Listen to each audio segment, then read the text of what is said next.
एक समय की बात है कि एक दो भक्त, दो संत बने हुए थे, उन्हें चेले बना रखे थे। थोड़ा बहुत अध्यात्म ज्ञान इनको होता है तभी तो ये थोड़े बहुत आम समाज के अंदर पूज्य हो जाते हैं। तो वो दो संत थे, एक संत कहने लगा चल मेरे शिष्य हैं वहाँ चलते हैं, वो दूसरा भी साथ चला गया। तो जिसके वो जाकर रुके उस बहन ने नाम ले रखा था, दीक्षा ले रखी थी। उसके घर उसकी बहन आई हुई थी, उस बहन की बहन, और उसकी बहन की लड़की विधवा हो गई थी और वो बहन बड़ी टेंशन में थी। तो जो उपदेश प्राप्त थी उस बहन ने अपनी उस बहन को जो अनुपदेशी थी उससे कहा कि बहन रोटी बनवा दे, मेरी मदद कर दे, खाना बनवा दे, साधु संत आ रहे हैं। तो उस बहन ने वो खाना बना दिया जिसकी बेटी विधवा हो चुकी थी। उसी टेंशन में थी वह, क्या होगा मेरी बेटी का, छोटे छोटे बालक हैं, हे भगवान के ऊपर कैसे गुजारा होगा। माता पिता को तो बड़ा टेंशन बनी रहती है। अब इन विचारों से ग्रस्त उसने खाना बना दिया, संतों ने खा लिया, वह सो गए। तो सुबह जो दूसरा था वो उठा और इतना टेंशन में उठा कि भाई क्या हो गया।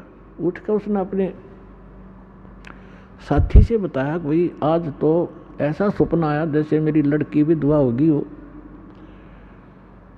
और उसका क्या होगा, मतलब बुरी तरह तड़फड़ा था। आँख खुली जब चैन हुआ है तो बुद्धिमान था, उसने कहा अपने मित्र से कि क्या इस परिवार में किसी को कोई आपत्ति है। तो बोला जी मन ने भी नहीं पता करता हूँ। उसने अपनी शिष्या बुलाई कि बेटी आपकी कोई तकलीफ है किसी प्रकार की, कोई लड़की को हानि होगी है।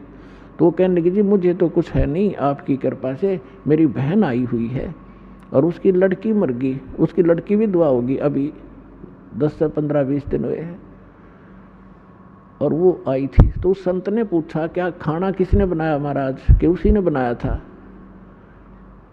अपने आत्मा उस बहन के द्वारा बनाया गए भोजन में भी विचार प्रवेश हो गए और उस संत के ने खाया उस पर भी प्रभाव डाला उसने। तो इसी प्रकार अब ये अच्छे वचन, अच्छे ज्ञान, अच्छी वाणी जो भी जैसे कोई कहीं भी इस क्रिया कर रहा है तो उसी के अंदर प्रवेश करेगी। जैसे कोई सेठ है बैठे बैठे मंत्र कर रहा है और काम क्या वहाँ पर वाणी ला ले अपने भगवान की, दुकानदार है या कोई किस मजदूर है और कहीं भी जो कार्य करता है अपना, तो वहाँ क्या होगा कि उस सामान के ऊपर भी इसका प्रभाव पड़ेगा, जो और खरीद के ले जाएंगे उनको भी असर होगा। तो इस प्रकार हमारे जो सभी की आत्माओं पर पाप कर्मों का विष चढ़ने से मूर्छित पड़ी है या जागेगी और फिर भजन में लग गएगी।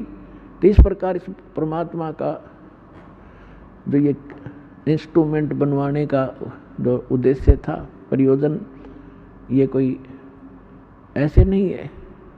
नहीं तो इसके अंदर सारी बकवास देखें, जब तक ये ज्ञान नहीं होता, कोई फिल्म देख रहा है, कोई और बकवास देख रहा है, कोई खेल देख रहा है, और अब ये ज्ञान होने के बाद कि ये बकवास छोड़ के इसमें भगवान देखो, परमात्मा का नाम सुनो, ज्ञान सुनेंगे, तो यही इंस्ट्रूमेंट जो दुरुपयोग करके हमारा जीवन नाश कर रहे थे ये हमारे जीवन को सफल करेंगे।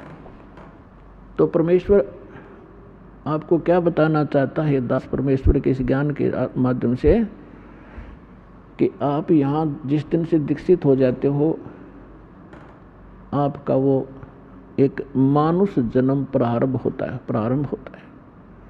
उससे पहले आप मनुष्य शरीर अवश्य था लेकिन कर्म मनुष्य के नहीं थे। सभी सद्ग्रंथ, सभी संत और खुद परमात्मा आकर बताते हैं कि परमात्मा इस मनुष्य जीवन की प्राप्ति आपको केवल परमात्मा प्राप्त करने के लिए और जरा और मरण के संकट से छुटवाने के लिए ही प्राप्त होता है।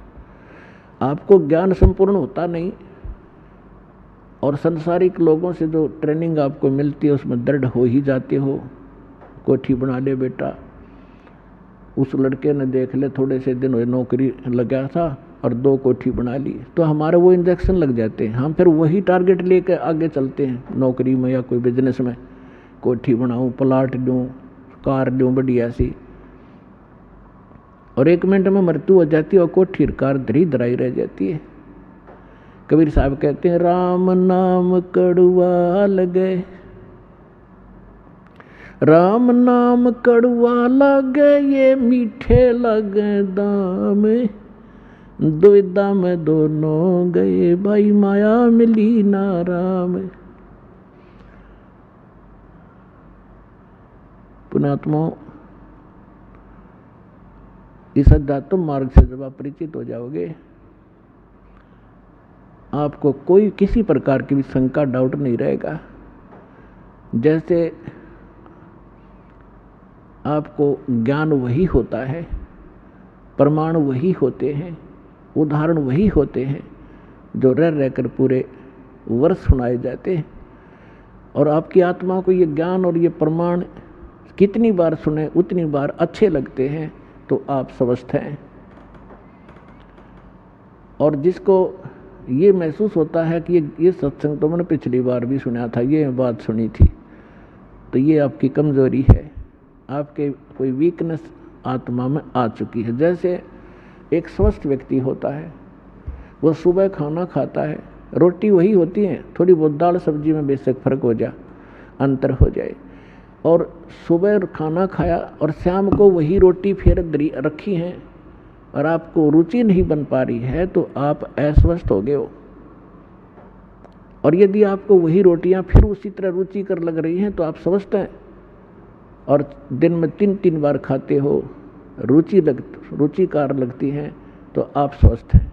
इसी प्रकार अब ये ज्ञान वही है, और जितनी बार सुने और जितनी बार ये आपको उतनी ही बार आपको ये अच्छा लगना चाहिए, तो आप स्वस्थ हैं। अन्यथा आपको फिर कोई पाप कर्म ने घेर लिया।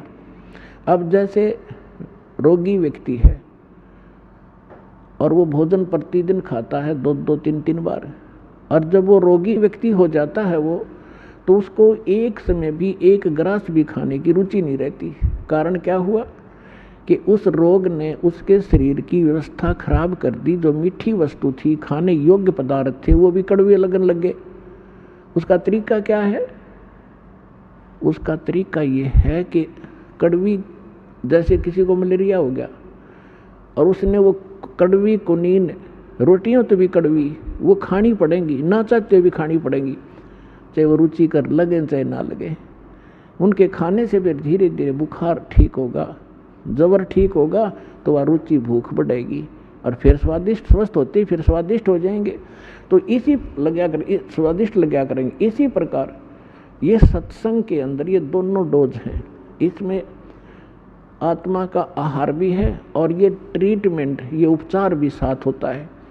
जैसे कोई भक्त सत्संग सुन रहा है और ये मन में आता है कि तो पहले भी सुना था, तो बेशक आप ना चाहते हुए भी उठकर नहीं जाना चाहिए, उसको बार बार सुनना चाहिए। थोड़ी सी देर में आप देखोगे ओहो ये तो ठीक सी लगन लाएगी, तो ये कुनीन का काम भी करेंगी। ना चाहते हुए भगवान की महिमा को सुनते ही रहना चाहिए और ना चाहते हुए भक्ति जैसे मंत्र करने लगते हो, रुचि सी ना बनती, ना बनन दे। एक बार मंड जाओ करडे से होकर मन भागन दे, दूर थोड़ी देर भागेगा फिर आप सेट होगा। इसी प्रकार परमात्मा कहते हैं कबीर हरि के नाम को खज बजोते खज, उल्टा सुल्टा ओ गही खेत पड़ा जो बीज।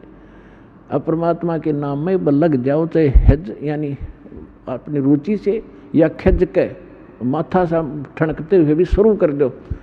और कहते हैं जैसे खेत में बीज पड़ गया, उल्टा पड़ो चाहे सुल्टा उगेगा। तो इस प्रकार आपने इस ज्ञान को सुनना चाहिए। अब जैसे हमने जो ट्रेनिंग समाज से मिली, जहाँ भी गए उन्होंने यही कथा सुनाई, क्या कर रहा है बेटा? कि इंजीनियरिंग कर रहा हूँ। अच्छा क्या लगेगा? जेई लगूंगा। कोई कहे मैं STO लगूंगा। अच्छा हमारे गांव में एक लड़का था भाई फलाने का सर, वो जेई लगा था, उसने एक कोठी वहाँ बना ली और एक प्लाट खरीद लिया और उसने न्यू कर लिया। तो हमने फिर वही सोच हो जा BCA बनावांगे, जेई लग के या SDO लग के, तो वो इंजेक्शन लग गए तो हम उधर प्रेरित हो गए। अरे ज्ञान सुनाएंगे भगवान का तो हम इधर दृढ़ हो जाएंगे। वो तो हमें जहर दिखाई देगा, कोठी और बंगला में सारा जीवन नाश कर देना, मामूर्ख व्यक्ति का काम दिखाई देगा।